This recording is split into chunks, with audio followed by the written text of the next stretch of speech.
यहाँ एक प्राचीन भारतीय सभ्यता, इंडस वैली, वैदिक काल पर आधारित सुंदर प्रेरणादायक कहानी है, जिसमें भारत की आत्मा, ज्ञान और धर्म की झलक मिलती है। आर्यावर्त की कथा। ज्ञान की भूमि बहुत समय पहले, जब न राजा थे न राज्य, हिमालय की गोद में और सरस्वती नदी के तट पर फैली थी एक महान सभ्यता, आर्यावर्त। यह भूमि ज्ञान, विज्ञान और धर्म का केंद्र थी। लोग मिट्टी के घरों में रहते, पर उनके मन सोने जैसे निर्मल थे। हर सुबह वे सूर्य को जल अर्पित करते और कहते, असतो मां सद्गमय, तमसो मां ज्योतिर्गमय। हे प्रभु, असत्य से सत्य की ओर, अंधकार से प्रकाश की ओर ले चलो।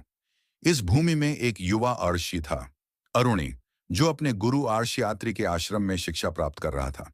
वह बुद्धिमान था, पर सबसे बढ़कर उसमें प्रकृति के प्रति करुणा थी। एक वर्ष भयंकर सूखा पड़ा। नदियां सूख गईं, खेत बंजर हो गए। राजा ने अनेक यज्ञ करवाए, पर वर्षा नहीं हुई।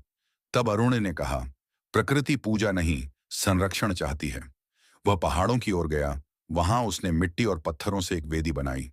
उसने न सोना चढ़ाया, न घी, केवल अपने संकल्प को अर्पित किया।